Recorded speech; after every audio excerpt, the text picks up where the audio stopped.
What's up, everybody? This your boy C has some motivated minds. The video y'all about to see, I did this in 2021, and if memory serves me right, I want to say it was around December 19th or so of 2021. It was around the time when there were schools from the Power Five that started showing interest in Deion Sanders, and the talk started kicking up that he may be leaving Jackson State to go to whatever Power Five school that was showing him interest. So I did this video because, as you'll see, I felt that he should stay at Jackson State at the time because I'm a firm believer in HBCUs. Plus, I went pretty hard in the paint when he finally left last year, 2022, for the people that had, dogged him out. Man, I went toe to toe with some people, supporting him because I believe that he had did everything that he said that he was going to do, for not only Jackson State, but for HBCUs. Do I think that he should have left? No. Do I understand why he left? Yes. But I still feel that he did everything that he said he was going to do, not only for Jackson State, but for HBCUs as a whole. And people forget, we have a coach at another HBCU who is a Heisman Trophy winner in the former Eddie George. Nobody is putting the amount of pressure on Eddie George like they did Deion Sanders. You don't hear nothing from Eddie George. You don't even hear anybody holding him remotely close to the same standard as people were holding Deion Sanders to. So you also have Hugh Jackson, who's a very good football coach, and now you're going to have Ed Reed down in Daytona at Bethune-Cookman. Anyway, let me go and get into this video. This your boy C has some motivated minds. I'm out.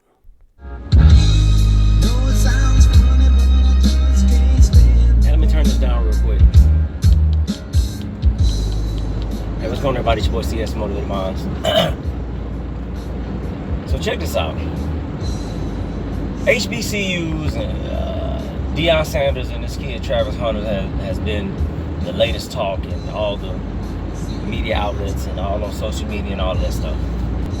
But what I want to talk about is a conversation that I had about Deion Sanders as far as his future. And I am of the persuasion that, I personally feel that he should stay right where he is at Jackson State or at a HBCU. And what I said was, I just think that he should either come back home, since he's from Florida anyway. He should come back home to either FAMU or Bethune and build.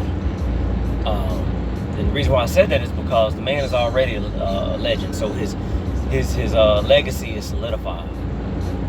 But I think that he can further solidify his legacy if he was to stay at a HBCU and not only build the program that he's at, which is currently Jackson State, but the entire HBCU world, and get them back to where they once was, and where it was basically a pipeline, for the NFL and the most talented kids, attended HBCUs. So there are people that say, well, I'm sure that he wants to win at the highest level, and I don't disagree with that. I said, well, I'm sure that he does. I said, but he can win and achieve right where he's at. And I said, why is it that we always got to go run into them folks? Why is it that we got to always think that the water is cleaner over there, when all we have to do is stay and take care of what we already have? You talking about the water being better? We are talking about Jackson, Mississippi, right? Yeah, he got a point. Yeah, he has a very good point. They did have that water crisis in Jackson, Mississippi, but don't nobody want to talk about that. Yeah, fellas, but we got to get back to the video. Well, what you mean, Hess? Well, what I mean is, there's nothing wrong with HBCUs at all.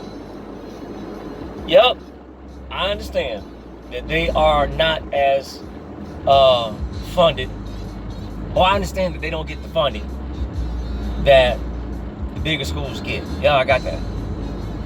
You know, I understand that some of them may not be in the best location. Okay, I got that. I understand that they're smaller schools. I got that.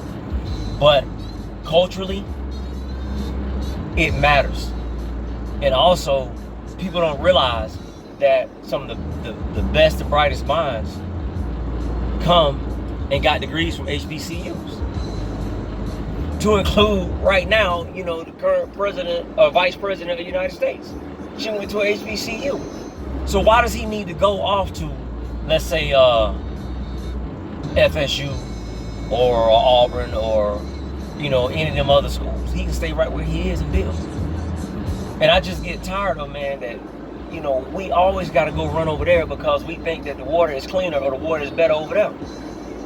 Case in point, I use this example all the time of, let's just take the 904. You got Jacksonville, Clay County, and St. Johns County.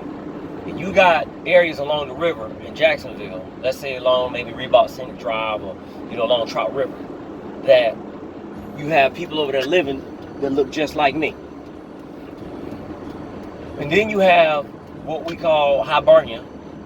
You know, some people say it's Fleming Island, but when I was growing up, we called it Hibernia. You have an area like that that's along the river, and then you got some stuff in St. Johns County that's along the river. I always ask the question, what's the difference between the land over there on the north side that's along the river versus the land down in Fleming Island, Hibernia, that's along the river, versus the land that is in St. Johns County that's along the river? What's the difference? Nothing. It's all dirt. But they'll tell you that the land up there on the north side is valued less than the land in Clay County and St. Johns County, but it's not. It's all about who's there. So, but what I'm saying is there's no difference. So, in my opinion, what the media does is they're telling you that these HBCU programs, oh, the kid, you know, he can't excel there. Deion needs to move on to a bigger school. No, you can excel right where you are. Because when it comes down to black coaches, oftentimes black coaches get jobs that are not really desirable when it comes down to your FBS schools. That's, you know, for folks, you know, that's your Division I. That's your big schools. Those are your Notre Dames and your Alabamas and your Auburns and so on and so forth. All right? So what happens is, even in the NFL, a black coach oftentimes will get a job that the school sucks. Especially these football programs are horrible. And then they are expected to win and work miracles within a year. Willie Taggart at Florida State, they fired that man after 22 games. But then they give the excuse, man, the program was in shambles. Yeah, but when he took over, the program was in shambles. So that's why if I was Deion, I would stay right where I am and I would build the program that I'm at and make it into a national powerhouse and a pipeline. And bring that money in to the HBCUs and build the programs. But that's just me. People say, man, you crazy. No, I'm not crazy. But for me, I feel like there's a bigger purpose, because I got to look at us as an entirety. We got to take care of what we have, and that will be my message to him. Hey, bro, you good? Yep, you are the great Deion Sanders, one of the greatest athletes of all time. You are at Jackson State. Take care of what you have and build there. You don't need the money. You set for life. You got all kinds of endorsements. You good. Build that program, put into the facilities so that it does not only benefit Jackson State, but it benefits HBCUs as a whole.